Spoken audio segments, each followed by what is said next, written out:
Hello everybody, welcome back. If you have not been here before, my name is Debbie and I read a lot of books. I've been on a bit of a Lisa Jewell kick.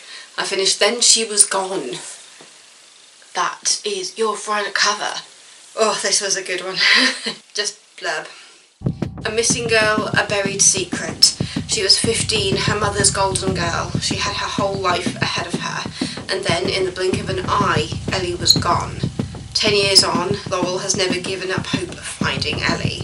Then she meets a charming and charismatic stranger who sweeps her off her feet. But what really takes her breath away is when she meets his 9-year-old daughter, because his daughter is the image of Ellie. Now, all those unanswered questions that have haunted Laurel come flooding back. What really happened to Ellie, and who still has secrets to hide? So this is 432 pages in crime, thriller, mystery and family sagas. Psychological thriller, you know you got me hooked.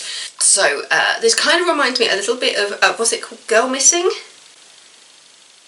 One of her previous ones, where you've got kind of like the two timelines essentially. So you're looking at Laurel now, but then you're also getting chapters from Ellie back then to find out what happened to her, because only she and one other person really know what happened. And so yeah, by looking at the flashbacks, you get to see what happened to Ellie through Ellie's words. And I'll admit, it's hard to read at times, because basically Ellie disappeared one day. She was just getting ready for her GCSEs when she disappeared off the street and nobody saw her. And Laurel has other children. She has another daughter and a son.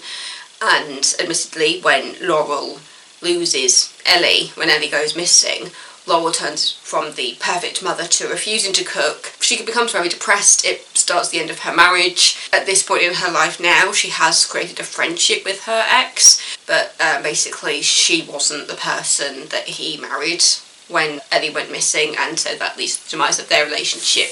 But you see there is a strong friendship there. But yeah, Laurel meets somebody at a local coffee shop and they get talking, and they both realise they've both got elements of grief, because as well as Laurel's daughter going missing, his ex went missing. And then you also find a connection that the ex actually used to teach Ellie when she was prepping for her GCSEs. It's established fairly quickly. There's a kind of a connection and an overlap between the two stories, and there does come a point when you start getting the point of view of the ex.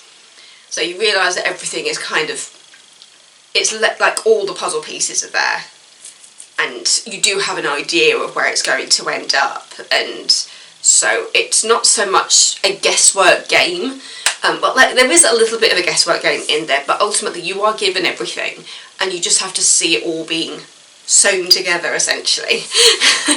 Thinking of it as like patchwork, or you're watching somebody put the puzzles together but you know what it's going to look like. It is very much about the journey rather than the solving, I think. Though admittedly it's her son's wife has a bit of a hippie lifestyle and is very into like auras and things, and she claims to see a dark aura over the new man in Laurel's life.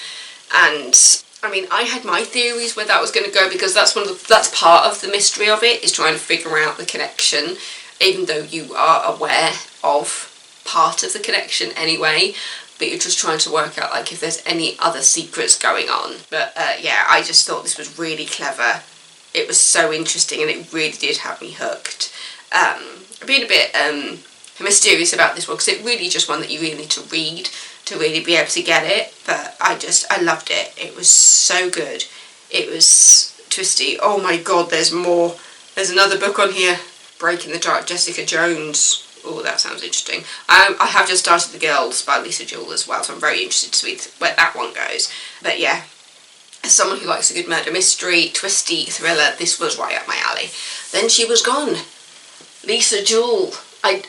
Lisa Jewell's up there as one of my new favourites, I think. Everything I've read has like kept me on the edge of my seat. Very, very much enjoying it. So yeah, thank you so much for watching. We've hit the 300 mark on my subscribers. Thank you all. I couldn't believe it when that happened. It was a great New Year's present to see that go up to 300, so that was very exciting. So next target 500. Big jump. But yeah, so thank you so much for watching. Don't forget to subscribe, and I will see you next time with another video. Stay safe. I love you all. Bye.